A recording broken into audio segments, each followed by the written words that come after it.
Assalamualaikum warahmatullahi wabarakatuh. Sebelumnya saya memperkenalkan diri, nama saya Aliana Zuha Hasibuan, NPM 2208260129. Untuk kali ini saya akan menjelaskan mengenai tentang abses renal. Jadi yang pertama itu pengertian atau definisinya.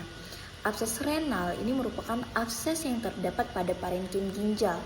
Nah, abses ini dibedakan menjadi dua, ada abses korteks ginjal dan abses kortikomedular.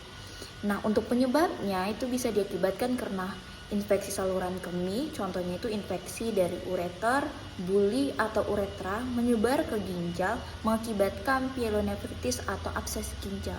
Jadi untuk infeksinya itu ascending, naik ke atas. Kemudian ada bakteriemia, contohnya kayak infeksi seperti pneumonia atau peritonitis menyebar ke darah yang kemudian terbawa ke jaringan ginjal. Abses ginjal sering disebabkan oleh bakteri E. coli dan Proteus. Kemudian bisa diakibatkan karena infeksi mikoplasma, contohnya kayak abses perirenal atau ginjal yang disebabkan oleh Mycoplasma hominis setelah transplantasi ginjal. Adanya riwayat transplantasi ginjal. Kemudian ada manifestasi klinis. Yang pertama itu ada nyeri pinggang atau perut. Nah, nyeri di area pinggang atau punggung yang bisa bersifat unilateral. Kemudian karena diinfeksi bisa mengakibatkan demam dan menggigil dia tanpa infeksi sistemik. Kemudian ada mual muntah, gejala umum pada infeksi ginjal. Kemudian disuria, rasa sakit saat buang air kecil meskipun tidak selalu hadir. Kemudian ada melese atau lemas, pasien dapat merasa sangat lelah dan tidak sehat. Kemudian untuk pemeriksaan fisik, pada bagian kita lakukan vital signs, adanya nyeri tekan di area costovertebra. Kan tadi si pasien ada nyeri pinggang atau perut. Nah, pada nyeri tekan di area costovertebra, nyeri ini khas pada abses ginjal. Kemudian ada juga pasien sering mengalami demam tinggi yang menunjukkan infeksi serius. Setelah itu ada takikardia, kemudian tekanan darah rendah, dan kebingungan jika infeksi sudah menyebar luas.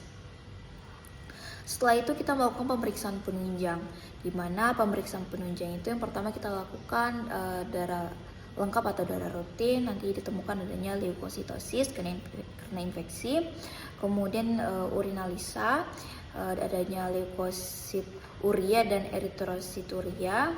Kemudian kita lakukan kultur urin, nanti hasilnya bakalan dapat kuman penyebab infeksinya. Setelah itu ada foto BNO, foto polos abdomen, didapati kekaburan pada daerah pinggang, bayangan pesuas menjadi kabur, terdapat bayangan gas pada jaringan lunak, skoliosis atau bayangan opak dari suatu batu di saluran kemih. Kemudian kita lakukan USG, menunjukkan cairan abses atau pyelonefrosis. Kemudian CT scan, ini terdapat cairan nanah di intrarenal, perirenal, dan atau pararenal. Kemudian untuk tata laksananya itu dibagi menjadi dua, ada farmakologi dan non farmakologi. Nah, untuk non farmakologi pada tata laksana abses renal itu kita bisa lakukan drainase abses. Nah, untuk melakukan drainase abses ini juga harus ada indikasinya. Jadi indikasinya itu si pasien gagal terapi antibiotik dan ukuran abses besarnya itu 3-5 cm. Kemudian tindakan dilakukan secara ada perkutaneus dan ada drainase terbuka. Kemudian untuk tata laksana farmakologi itu simptomatis.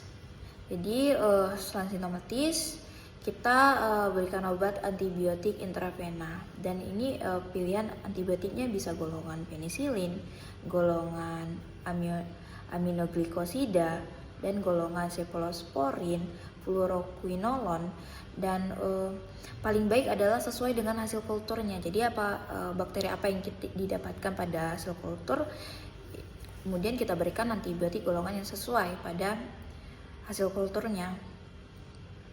Setelah kita melakukan tata laksana, ada namanya komplikasi. Apabila tidak ditangani secara cepat, ada beberapa komplikasi penyakit yang bisa pasien dapatkan.